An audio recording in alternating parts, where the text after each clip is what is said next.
Davai Team, bonjour, c'est Amaury, bienvenue dans ce nouveau vlog. Aujourd'hui, je vais vous emmener dans une séance push pour vous montrer donc mon nouvel entraînement.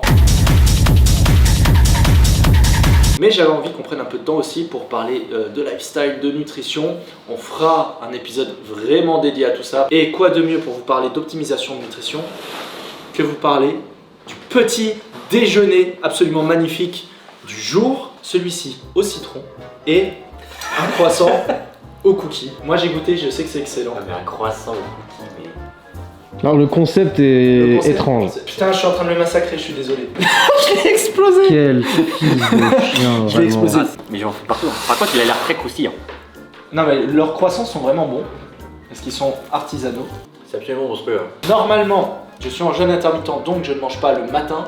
Moi non. Néanmoins, normalement, je ne m'entraîne pas le matin, mais pour les besoins de planification de la journée, je m'entraîne ce matin. Donc et ça, c'est notre pré-workout. Et donc le ventre vide, je suis désolé, je vais pas tenir. Donc ça, c'est notre pré-workout. Mais déjà couper un croissant c'est une hérésie. Hein. Je crois qu'il a ça vachement mieux. qu'il a fait ça vachement mieux que toi quand même. Voilà, hein. On sait pourquoi c'est moi le cuistot, hein. Comparaison du désastre. T'es le mec qui est censé maigrir du groupe, mais vas-y, ok, vas-y. Tranquille. Là, est-ce que tu vois le shot de culpabilité qu'il vient de te donner là? Oh là là, ça c'était légendaire ce qu'il vient de me faire là. J'en parle souvent, mais c'est pas parce que vous devez maigrir ou je sais pas quoi que vous devez vous priver de la crème des citrons. de vous faire plaisir. À partir du moment où ça rentre dans vos calories, que c'est bien pensé, que c'est... Enfin, y a pas de problème finalement. Il s'étouffe. Il a enculé une bouchée. C'est bon, hein. Franchement, mais bon. Toi, t'as des bonnes adresses sur lui, hein. Tu vois, ça c'est important. C'est important de se faire plaisir sur la bouffe. Et je pense que c'est encore plus important de se faire plaisir avec des vrais bons produits. Tu veux manger du fromage, tu vas chez ton fromager, tu prends un vrai bout de reblochon ou je ne sais quoi, un vrai bon pain comme on a nous en bas de chez nous, on a plein de super bons artisans et tu te fais vraiment plaisir. Bah, c'est surtout qu'en plus, si c'est plus cher, tu vas plus savourer, Bien ça va sûr. être un moment spécial. Et en fait, tu vas pas t'éclater 3 boîtes de pépito. On est parti, séance push, on like, on s'abonne pour soutenir le travail et ne pas rater les prochaines vidéos. Et sur ce, on se retrouve à la fin.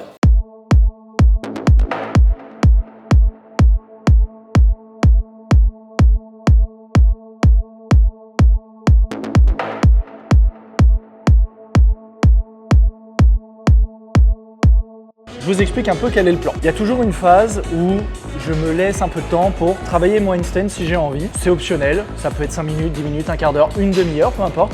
Juste du travail technique, d'équilibre, de one arm, ce genre de choses. La séance en tant que telle, elle doit durer 50 minutes maximum pour pas faire des séances de 2 heures et que ce soit trop chiant. On va faire du push, donc on va faire surtout tout ce qui est épaules, pecs, triceps. Mais avant tout, on va se faire quelques combos, ça va être sympa.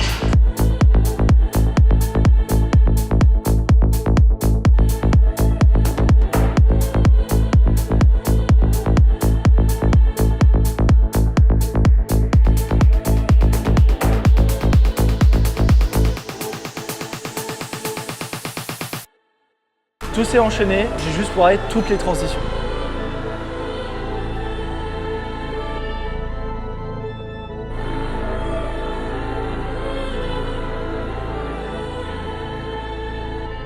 Est-ce que j'en profiterai pas pour répondre à certaines de vos questions? À chaque épisode, je reprends de vos questions, je fais des petits screenshots et plutôt que de vous répondre sur YouTube, je réponds direct en vidéo. Donc si vous avez des questions pour les prochains épisodes, n'hésitez pas. Du coup tu réponds sur YouTube. Pourquoi est-ce que je faisais une prise serrée sur les tuck pull-up? Tuck pull-up pour rappel.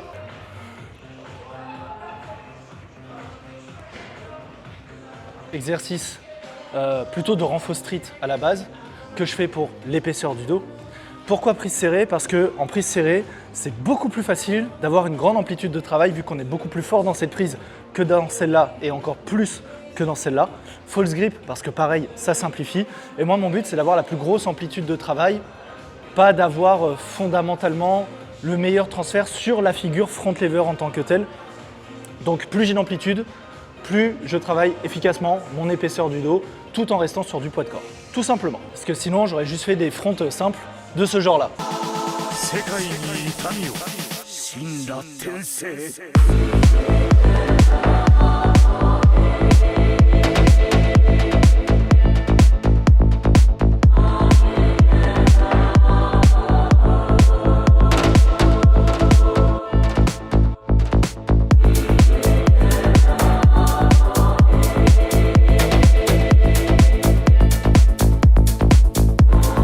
je suis une pute.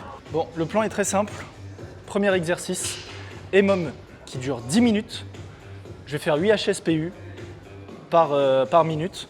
Tu fais le nombre que tu veux. 4, ok. Vis 4. Et on enchaîne tout de suite. On fonce à la machine à dips. On enchaîne EMOM de 10 minutes. Moi, je fais 12 reps. Toi, tu fais comme tu veux. 12 reps. 12 reps, ok. Donc là, on est parti pour 20 minutes non-stop. On va bombarder épaules, triceps, pec. Alors, pour les HSPU, c'est quand même beaucoup plus épaules, triceps. Néanmoins, vous allez remarquer que dans mon cas, je vais les faire prise plutôt large, donc comme ça, parce que je ne veux pas cibler que l'avant de l'épaule, où j'aurais fait ça et je serais parti très devant. Là, je vais plutôt partir les coudes un peu sur le côté pour uniformiser la tension au niveau de l'épaule, mais c'est juste une question de préférence personnelle. Après, vous faites comme vous voulez. Et si vous n'arrivez pas à faire ça, comme nous, en free, en libre, vous pouvez faire ça sur un mur, ça marche très bien aussi. All we had is 3 suspects wearing scarves over their faces.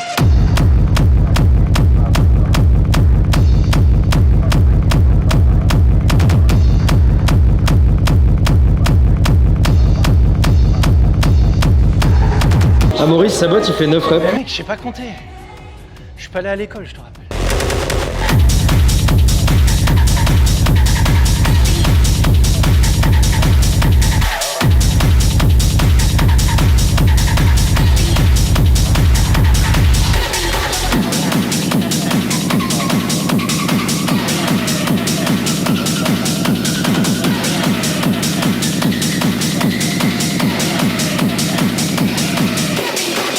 J'en avais déjà parlé dans une vidéo, je sais plus laquelle. Moi je vais les faire les épaules derrière, la poitrine présentée en avant. Là où en temps normal je les fais plus très typé street, épaules en avant, protractées. Toi tu les fais comme tu veux. Pour les pecs.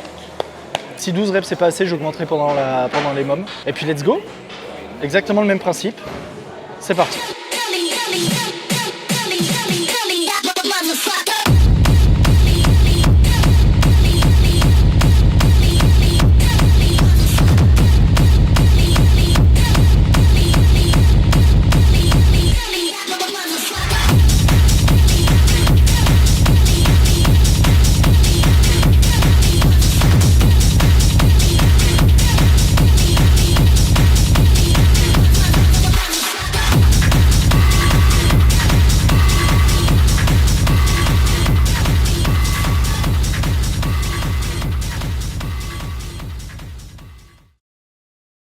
Comme vous pouvez le voir, il est tout à fait possible de vous développer un physique à la fois musclé et athlétique uniquement au poids du corps. Et ça sans vous entraîner pendant 2 heures, sans aller 6 fois à la salle par semaine ou encore avoir une diète hyper restrictive. Si vous avez la profonde envie de transformer votre physique et votre lifestyle dès aujourd'hui, alors je vous invite à cliquer dans le premier lien de la description pour qu'on établisse ensemble le plan d'action qui va vous permettre d'atteindre vos objectifs dans les 4 prochains mois, au cours duquel, bien sûr, je vous accompagnerai pas à pas. On se retrouve de l'autre côté pour les plus déterminés d'entre vous. Putain! Théorie, c'est-à-dire qu'en théorie, généralement, je pense, pour faire un EMOM 3 ou 4 HSPU, c'était largement dans mes cordes. C'était pas du tout dans mes cordes. Mine de rien, en 20 minutes, 80 HSPU, 120 dips. Moi, j'ai plein de choses à te faire marquer dans ton carnet. Tu passes à 9 HSPU. Parce que tu as fait 3 séries sur ton EMOM à 9. Ensuite, les dips, on passe à 14. Parce que tu as fait 5 séries à 13. Je serais même tenté de te dire 15 pour vraiment punir du fait que tu passes à raconter. On passe aux extensions triceps, 4 séries de 12, amplitude max. Alors, amplitude selon le niveau de chacun, bien sûr. Dans notre cas, moi je veux qu'on aille la tête sous la barre. Donc on va vraiment chercher l'étirement à fond. On remonte, corps gainé comme d'hab. On va faire mon petit exo de renfo doigts entre 2 séries. D'ailleurs, justement, vous m'avez demandé comment renfo les doigts. Donc je réponds à l'une de vos questions directement. Il faut y aller progressivement. Au début, vous commencez genre sur 5 doigts. Moi, là, je le fais sur 2 parce que j'ai un peu plus l'habitude. Même en faisant genre une stabilisation de pompe, mais sur les genoux. Puis après, quand vous êtes à l'aise, vous passez sur une position de pompe, jambes tendues, toujours sur 5. Ensuite, vous essayez de faire une négative de push-up, ce genre de choses. Vous y allez très progressivement.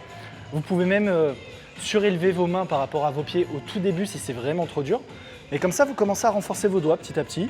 Puis après, vous tentez sur 3 doigts, sur 2 doigts, sur le pouce. Vous faites des livanes ou ce genre de choses. Ce que je ne sais absolument pas faire, ça fait beaucoup trop mal. On alterne comme ça une série, into, genre 10 secondes de hold sur 2 doigts. Let's go!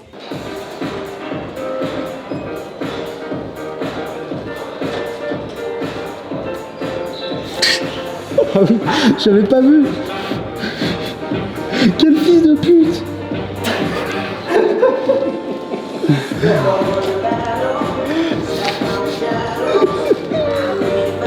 Mais quel fils de chien! C'est combien? C'est 12? Alors, moi je vais vous le dire tout de C'est suite. pas pratique du tout. Votre setup il pue la merde. Donc je vais vous montrer une alternative tout de suite beaucoup plus simple.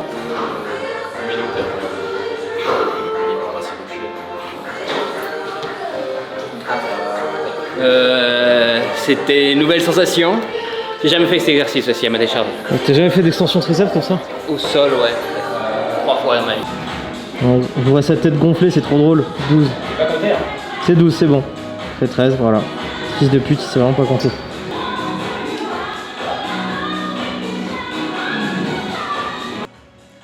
Non mais tu pars trop proche.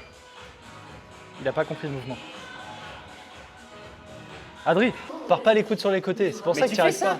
Non, il faut C'est exactement ce que t'as fait. Là, t'es littéralement comme ça. Faut que tes coudes ils pointent plus vers le bas.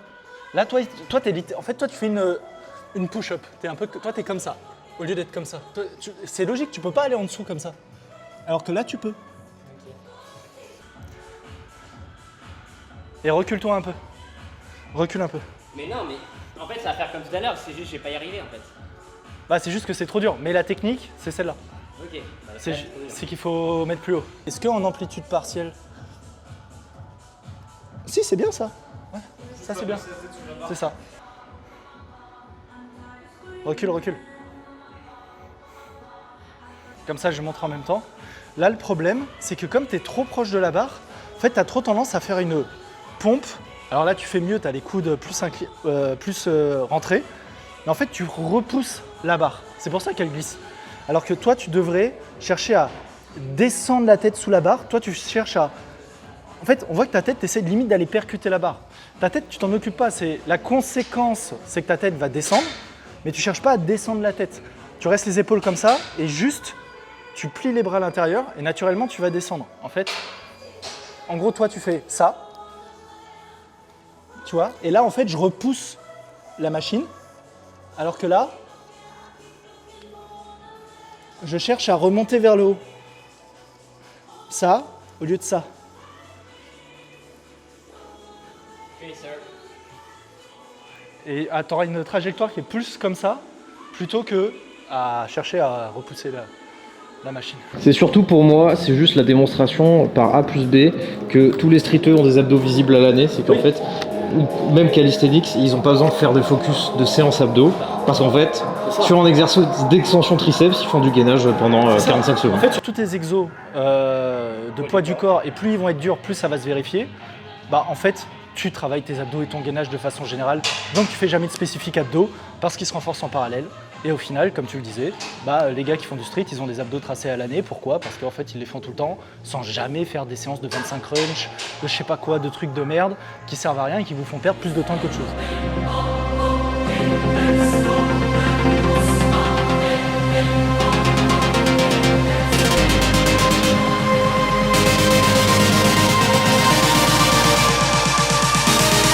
On a fait 4 fois 12.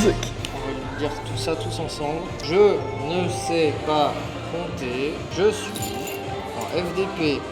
Smiley. T'es content? Oui. T'es content de toi?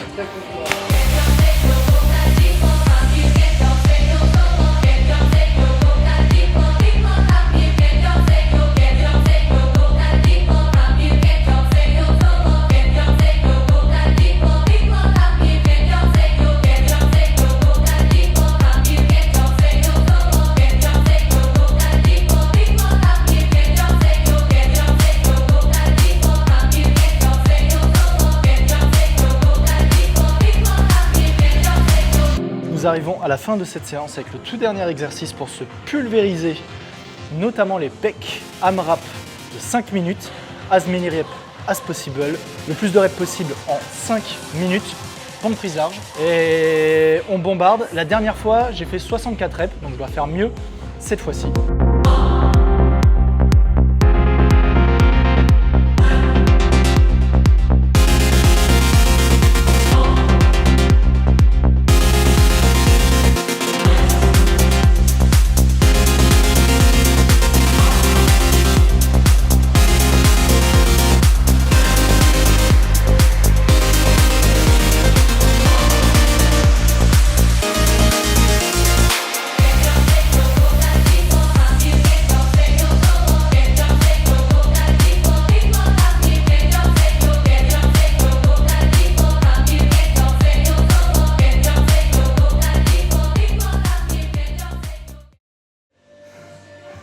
arriver à 107. 107. J'ai quasi fait x2 de la dernière fois, mais juste parce que j'ai mieux géré mon effort. T'en as fait combien? 83. Ouais, bien. Bah là, normalement, on est pas mal. Hein. Bah. Eh bien, c'est une fin de séance. Donc 107 reps sur l'AMRAP, amélioration par rapport à la dernière fois.